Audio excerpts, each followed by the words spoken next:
جب آدم علیہ السلام کے دونوں بیٹوں کے درمیان جھگڑا ہو گیا، حابیل اور قابیل کے درمیان نکاح کے مسئلے کو لے کر، دونوں ایک خاتون سے، ایک ہی عورت سے شادی کرنا چاہتے تھے، تو ان کے متعلق حکم یہ آیا کہ دونوں لوگ اپنی قربانی کریں اور جس کی قربانی قبول ہو جائے وہ نکاح کر لے اس سے، وہ حق پر ہے۔ تو اس زمانے میں قربانی کا طریقہ یہ تھا کہ وہ اپنے جانور کو ذبح کر کے کسی اونچی جگہ پر، پہاڑ پر یا کھلے میدان میں رکھے، آسمان سے ایک آگ اترتی اور اس قربانی کو اٹھا لے جاتی، یعنی اچانک وہ قربانی کا جانور غائب ہو جاتا،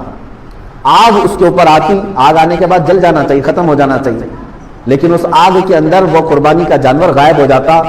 تو یہ سمجھا جاتا کہ یہ اس کی قربانی قبول ہو چکی ہے۔ حابیل اور قابیل نے اس زمانے میں قربانی کی، حابیل نے ایک مینڈھے کو ذبح کیا اور بلند جگہ پر رکھا، اس کے چھوٹے بھائی قابیل نے بھی، ان کے متعلق یہ ہے کہ وہ کچھ غلہ اناج لا کر کے اس نے رکھا، دونوں میں سے آسمان سے آگ آئی تھوڑی دیر کے بعد اور بڑے بیٹے حابیل کے ذبح کیے ہوئے جانور کو وہ کھا گئی، وہ جانور غائب ہو گیا۔ اس سے اس وقت فیصلہ یہ کیا گیا کہ پہلی قربانی تھی، دنیا میں سب سے پہلی قربانی تھی۔ آدم علیہ السلام نے حکم فرمایا کہ حابیل حق پر ہے، اس لیے اس کی قربانی قبول ہو گئی۔ قرآن پاک میں تقریباً کئی مقامات پر 1 درجن کے قریب آیتیں قربانی کے متعلق ہی نظر آئیں گی آپ کو کہ قربانی کا مفہوم کیا ہے، اور تقریباً عیسیٰ علیہ السلام تک جتنے انبیاء اکرام علیہ السلام آئے، اکثر انبیاء کی امتوں پر بھی قربانی کے احکام واجب ہوئے، لیکن الگ الگ طریقوں سے۔ قرآن پاک میں یہ بھی الذین قالوا ان اللہ عہد الینا الا نؤمن برسول حتی یأتینا بقربان تأکلہ النار، یعنی کچھ لوگوں نے یہ کہا تھا اس زمانے میں کہ ہم کسی رسول پر ایمان نہیں لائیں گے اس وقت تک جبکہ کوئی قربانی آئے، ہم قربانی کریں اور اس کو آگ کھا لے جائے تو ہمیں سمجھ میں آئے گا کہ حق پر کون ہے۔ اس وقت تک یہ معاملات تھے کہ قربانی کو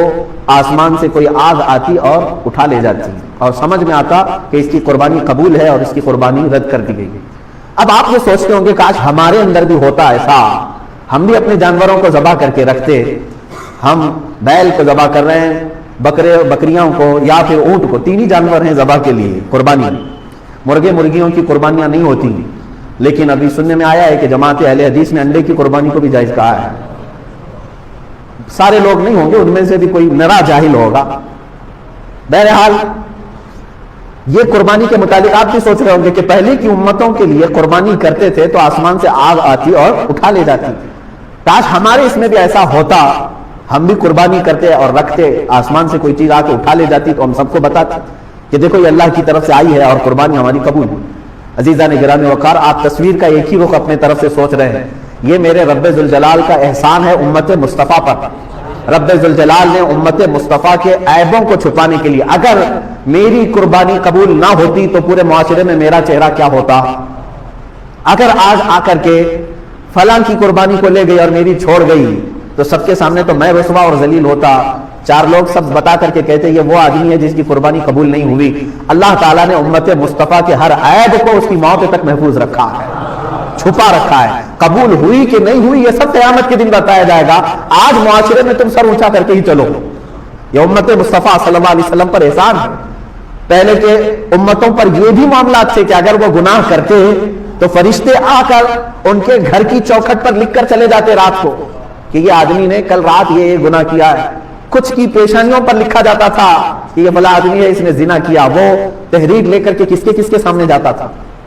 آج 1000 گناہ ہمارے بھی ہیں لیکن نہ ہماری چوکھٹوں پر لکھے جاتے ہیں اور نہ ہماری پیشانیوں پر۔ رب ذوالجلال نے اس چیز کو محفوظ رکھا ہے، وہ ستار ہے، ہر ایک کی ستر پوشی فرماتا ہے۔